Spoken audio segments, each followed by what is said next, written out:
In the last episode of Frog Watch, I went down to my local pond and collected a clump of frog spawn to take home. I also showed you how to set up an aquarium for tadpoles and put my spawn in the tank. So how have they developed since last time? Well, join me in today's video where I'll show you the rapid development of the tadpoles and tell you how to feed and care for the early stages of their life. Welcome to Frog Watch.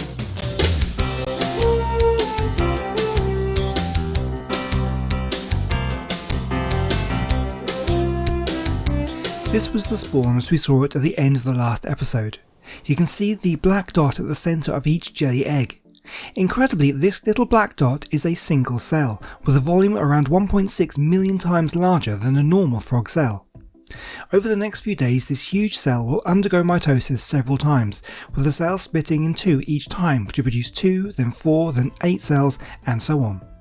However, during this time, the size of the black dot remains the same, and to the unaided eye, it looks just the same as the original egg. But eventually the cells start to differentiate and the tadpole begins to take shape, turning from a black dot into a little black comma. In my tank this took about 3 days. From here the change is rapid.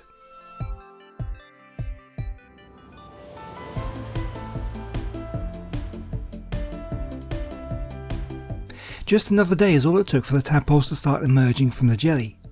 The tadpoles remain attached to the jelly for a day or two while they eat it.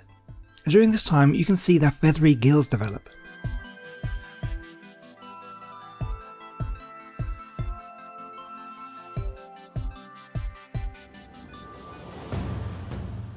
Soon the jelly is all eaten and the tadpoles begin to venture away. They spend a lot of time attached to the side of the tank and to the leaves of the plants, using their mouths to suck onto the surface. Just over a week is all it took to go from jelly egg to free swimming tadpoles. Well, don't worry if your tadpoles take longer, especially if you're watching them develop in an outdoor pond. Things usually happen much quicker inside where it's consistently warmer, as temperature can play a big part in the speed of development. But at this stage you'll want to think about feeding them. Algae makes up the majority of the tadpoles' diet at this stage, as before they get the back legs, tadpoles are herbivores and only eat plant matter. However, in an aquarium there isn't the natural ecosystem you might find in an established pond, so there may not be much of an algae build-up. My favourite tadpole food is spinach, and it's incredibly easy to prepare. Simply boil some water and dip your spinach leaf in it for around 10 seconds. The Greg's Wildlife mugs are available from my merchandise shop if you want to pick up one for yourself. Other colours are available, there's a link in the video description. By dipping the leaf in boiling water for a short time, you're simply softening it so the tadpoles have an easier time chewing it. Once the leaf is softened, cut up into small pieces and float out on the water of your tank.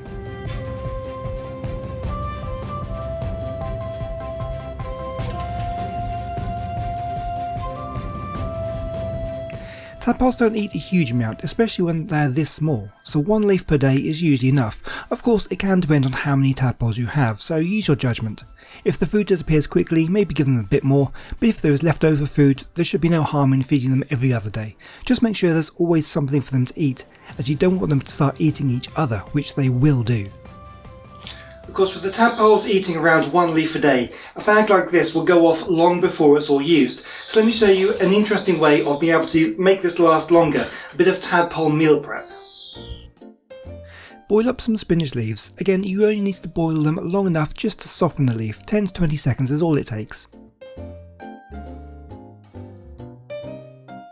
Cut up the leaves into small pieces and put the pieces into an ice cube tray, 1 leaf per ice cube compartment.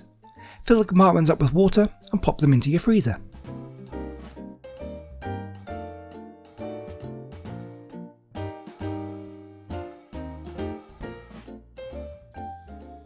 So once you have your spinach ice cubes frozen, it's then such a simple process of just taking out one of the ice cubes and placing it in your tank, and that will be a meal for the day. Now at this stage I found that with this number of tadpoles at this early stage, one of these ice cubes is lasting about 2 days, so I'm feeding them every other day. Now as they grow, and of course it depends on how many tadpoles you have, you may want to feed them more or less. Just use your judgment to see how much food is being left after a few hours time. So I'm going to place one of these cubes into the tank and give them a feed. The ice cube will float on top of the water and start to melt. It doesn't take long before the tadpoles get interested. The ice will quickly melt, freeing the spinach, and pretty soon the tadpoles will be swarming around it in a feeding frenzy.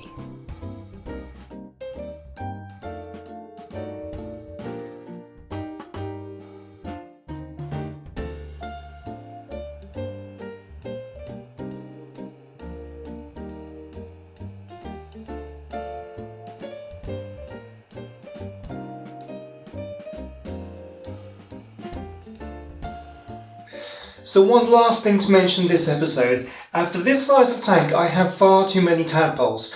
The rule is around 1 to 3 tadpoles per litre of water.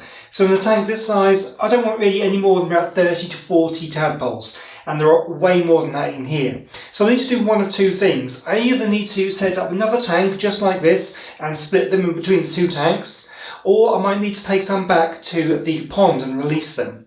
Now, even with 2 tanks, I've probably still got too many, so we're probably going to have to do both of those things. But that is something I'm going to be doing in the next episode, so I very much hope you'll come back next time and join me then, and to see some more tadpole adventures. And until then, have a great week, and I'll see you next time. Goodbye.